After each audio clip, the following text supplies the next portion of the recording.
Sudah beberapa pertanyaan yang masuk. Pertama adalah mempertanyakan masalah menyentuh mushaf bagi wanita yang haid. Sebagaimana beberapa kali kita jelaskan bahwa wanita haid ini punya beberapa hukum khusus untuk mereka, yang mana mereka selama haid dilarang melakukan beberapa perkara. Pertama sekali, dilarang mereka melaksanakan solat. Maka wanita haid tidak boleh solat sama sekali. Kalau dia solat, maka berdosa dia. Dan keringanan agama baginya, solat yang ditinggalkannya selama dia haid tidak wajib diqadha dan tidak dituntut dia mengqadhanya. Itu adalah keringanan agama kepada khususnya kaum wanita. Yang kedua, yang tidak dibolehkan, yang dilarang bagi wanita yang haid adalah tawaf sekitar Ka'bah. Maka tawaf sekitar Ka'bah, kenapa dilarang? Karena hukum tawaf itu sama dengan solat. Rasulullah mengatakan at-tawafu bimanzilatis shalah. Tawaf itu sama kedudukannya dengan salat. Maka sebagaimana wanita haid tak boleh salat, dan juga tak boleh mereka tawaf. Kemudian tak boleh mereka masuk masjid. Ini juga hukum bagi wanita haid. Mereka tidak boleh duduk berdiam diri dalam masjid. Kemudian tidak boleh juga wanita haid berhubungan suami istri. Maka haram bagi suaminya melakukan hubungan intim suami istri. Kemudian di antara yang tidak dibolehkan juga adalah membaca Al-Quran sedang haid. Sebagian ulama mengecualikan bagi wanita yang hafizah Quran umpamanya, bagaimana dia membaca atau mengulangi hafalannya. Karena kalau tidak dia ulang, dikhawatirkan lupa. Maka dibolehkan dia sekedar untuk mengulang hafalannya, tapi bukan niat ibadah dengan membaca Al-Quran. Itu. Kemudian di antara yang dilarang bagi wanita yang haid adalah menyentuh mushaf, menyentuh Al-Quran, menyentuh mushaf. Maka bagaimana hukum menyentuh mushaf bagi wanita yang haid? Jadi hampir ulama sepakat mengatakan bahwa tidak boleh bagi wanita yang sedang haid menyentuh mushaf secara langsung tanpa ada pembatas. Artinya tidak ada alas, langsung dengan telapak tangannya. Maka ini tidak dibolehkan. Yang menjadi dasar dalam hal ini adalah firman Allah Subhanahu wa taala di dalam Al-Qur'an, la yamassuhu illal mutahharun. Tidaklah boleh disentuh Al-Quran itu kecuali oleh orang-orang yang suci dan bersih. Di dalam sebuah suratnya Rasulullah sallallahu alaihi wasallam, surat Rasulullah yang terkenal kepada seorang sahabat yang bernama Amr bin Hazm. Salah satu dalam isi surat, dan itu suratnya itu wasiat-wasiat Rasulullah kepadanya. Maka salah satu wasiat Rasulullah yang terdapat dalam surat Rasulullah kepada Amr bin Hazm itu adalah alla yamassal Qur'ana illa tahirun. Tidak boleh menyentuh Al-Quran kecuali orang yang suci. Hal ini yang menjadi pegangan ulama, kenapa tidak boleh menyentuh mushaf secara langsung. Bagaimana kalau seandainya wanita yang sedang haid menyentuh Quran secara tidak langsung? Umpamanya dia punya alat, ya umpamanya dengan perantara apa sajalah yang dijadikannya untuk mengambil mushaf, atau dia punya sarung tangan. Kan dia punya sarung tangan, langsung dia memegang mushaf dan dia sedang haid. Masalah ini terdapat perbedaan ulama. Jadi menyentuh mushaf bagi wanita yang haid dengan sarung tangan atau dengan mengalas tangan dengan apa saja, tapi tidak langsung bersentuhan, itu di sini terjadi perbedaan pendapat ulama. Pertama sekali, mazhab Malikiyah dan Syafi'iyah, mazhab Bapak Ibu sekalian semuanya. Mungkin ada juga yang tidak mazhab Syafi'i kan, ya terserahlah. Tapi pada umumnya di sini Syafi'iyah. Syafi'iyah dan Malikiyah mengatakan haram mutlaqan. Haram bagi wanita yang haid menyentuh mushaf, apakah dengan alas atau tidak pakai alas. Maka dia haram menyentuh, sengaja menyentuh. Dengan Al-Quran dia sentuh walaupun pakai alas tangan. Ya kecuali dalam kondisi darurat. Contoh, kalau darurat itu gimana? Umpamanya anak-anak di rumah baca Quran taruh di lantai, itu pergi dia main-main. Nah, maka bagaimana di sini? Kalau dibiarkan nanti keinjak-injak. Nah, sekarang mana yang lebih besar mudaratnya? Apakah mudarat dia menyentuh Quran atau dia membiarkan Quran diinjak? Maka tak boleh. Maka wajib hukumnya Bapak Ibu sekalian, kalau kita melihat Quran tempatnya dihinakan atau direndahkan, semua yang melihat wajib memuliakan. Walaupun itu kertas tapi ada tulisan Quran, ambil, muliakan. Jangan taruh tong sampah yang bercampur baur dengan bangkai macam-macam, itu haram hukumnya, tak boleh. Maka bagaimana Pak Ustaz caranya? Ya ada beberapa cara, di antara dikuburkan bisa. Jadi kalau ada tulisan-tulisan kertas-kertas, mungkin Bapak dulu nulis skripsi banyak ayat Quran, draft-draftnya, tentu kan dibuang itu. Jangan dijual-jual itu sama orang kara-kara itu. Orang kara-kara itu kadang-kadang dari mana-mana Quran itu. Nah, oleh karena itu apa? Mudarat yang paling ringan kata para ulama dibakar. Di kertas itu dibakar. Termasuklah kertas-kertas mushaf yang robek-robek sudah lama-lama itu. Kalau ada yang lama itu Bapak tidak bisa menyimpan lagi. Kalau disimpan nanti juga susah. Maka apa? Lebih baik dibakar. Dan sebenarnya dibakar juga tak boleh, cuman memilih pilihan yang paling ringan sebenarnya. Itu. Daripada diinjak-injak nanti dihinakan, maka lebih baik kita membakarnya atau menguburkannya. Jadi menguburkan juga kan susah juga. Tapi saya lihat ulama lebih memilih dibakar.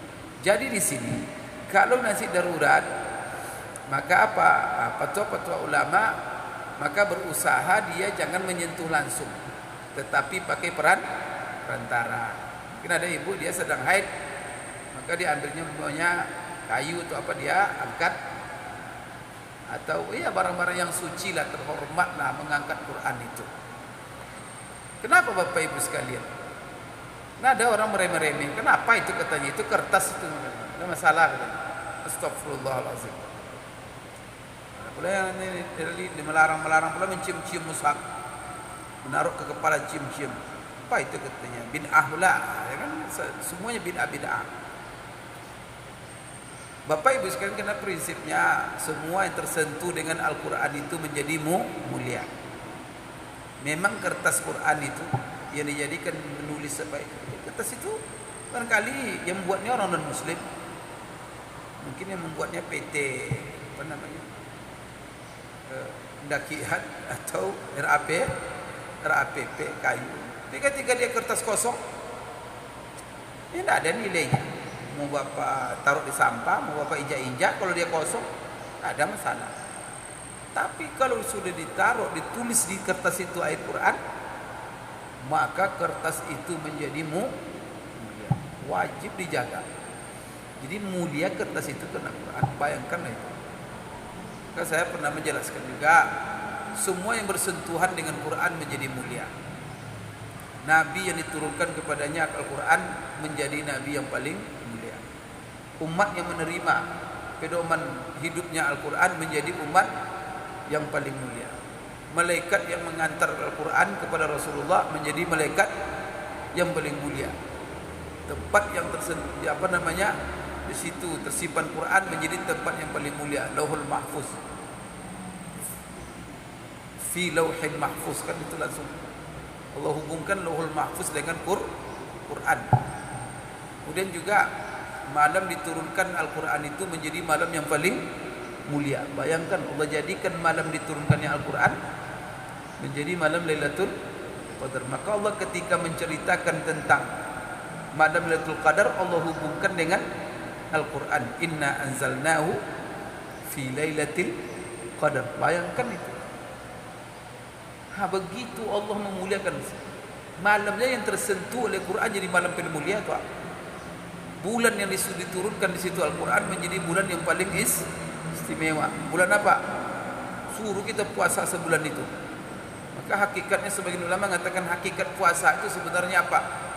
Pesta pora kita menyambut kedatangan Al-Quran, mengungkapkan kegembiraan kita bersama. Maka ibadah yang paling afdal di samping puasa baca Quran. Maka disuruh pun kita puasa supaya apa? Fokus baca Quran, supaya jangan makan aja. Maka tak sibuk lagi kita. Nah, perut kosong, siang dah apa? Dengan Quran terus. Coba bayangkan. Maka itu artinya apa namanya itu? Menyambut, dan kita perbaharui setiap tahun. Setiap tahun. Jadi, Masya Allah, momen Ramadan. Nah, jadi di sini kenapa wanita itu tidak boleh membentuk musab? Karena wanita yang haid itu lagi dalam kotoran. Maka ketika darah haid itu ditanya, wa yas'alunaka 'anil mahid qul huwa adza, bahwa darah haid itu kotor. Maka dimaafkan perempuan, masalah. Nah, sekarang berbeda pendapat ulama kalau menyentuh Quran dengan ada lapis bagi perempuan yang haid. Syafi'iyah dan Malikiyah mengatakan haram sekalipun dengan ada lapis. Ini Syafi'iyah. Sedangkan menurut Imam Ahmad bin Hanbal, ini mazhab yang beredar di Saudi. Ini barangkali fatwa-fatwa mereka boleh menyentuh mushaf bagi orang yang haid dengan ada pembatas. Makanya kan, jadi di sini kalau Hanabila mengatakan boleh menyentuh mushaf bagi wanita yang haid selama, dan juga orang yang berhadas junub selama itu ada pembatas dan lapis. Maka bukan Pak Mardawi kan tadi bilang begini. Memang itu terjadi perbedaan pendapat ulama. Ada yang mengatakan boleh kalau dengan lapis. Maka itu mazhabnya Hambali. Tapi kalau Syafi'iyah tidak boleh sama sekali. Begitu juga Hanafiyah membedakan. Berarti ada 3 mazhab di sini. Kalau Hanafiyah membedakan apakah pembatas antara kulit dengan Al-Quran yang disentuh oleh orang yang haid itu sesuatu yang terpisah dari tangannya atau yang melengket dengan tangannya. Kalau sarung tangan itu melengket, tapi kalau diambilnya kayu atau ada sesuatu yang tapi terpisah kan terpisah diambil dulu. Kalau ini kan melengket dengan kainnya, maka dibedakannya. Farraqu bainal ha'il munfasil wal muttasil. Faqalu haram hukumnya menyentuh mushaf bagi orang yang berhadas kalau dia pakai yang muttasil. Kalau seandainya lapisnya lengket dengan tangannya, sudah terpisah. Tapi kalau seandainya dengan sesuatu yang mumpasil, maka bagi mereka tidak ada masalah. Maka di sini terjadilah perbedaan Bapak Ibu sekalian antara ulama. Jadi ada yang mengatakan boleh, ada yang mengatakan tidak boleh. Kemudian ada yang mengatakan Bapak Ibu membedakan antara pelapis yang muttasil, yang lengket, dan ada yang membedakan antara muttasil dan munfasil. Maka di sini Bapak Ibu sekalian, bagaimana mauqif kita, sikap kita? Ya biasa kalau kita ada yang mengatakan haram, ada yang mengatakan tidak haram, maka di situ ada yang dianjurkan oleh para ulama di depan khilaf para ulama. Maka kita sudah keluar dari khilaf perbedaan pendapat ulama itu. Bagaimana keluar? Ya sudah, mana yang selamat? Satu katakan boleh, satu katakan haram. Ya pilih saja, jangan menyentuh. Dia usahakan menjauhinya kalau tidak diperlukan. Kecuali kalau ada hajat tadi. Kalau tidak diselamatkan, hina, bijak, itu lain hal. Tapi kalau hanya sekedar untuk menyentuh mushaf saja, tidak ada gharad, maka jangan dilakukan. Untuk apa? Ya, karena tidak ada kebutuhan. Kalau ada kebutuhan untuk apa? Kalau untuk membaca juga tak boleh. Iya kan? Untuk apa dia menyentuh Al-Quran? Dia barangkali kan ada orang terdesak. Umpamanya, ini ada perempuan bertiga orang, pergilah jalan-jalan. Kemudian pergi mereka ke WC. Karena mungkin ditinggalkan Quran di luar. Tapi temannya ada dua, satu haid, satu tidak. Maka yang haid ini bilang, saya haid. Maka kasih sama. Tapi kalau seandainya tidak juga, kemudian bisa diletakkan, dia jaga. Makanya kan bisa taruh di sini, ada pemanya dinding, taruh sini aja.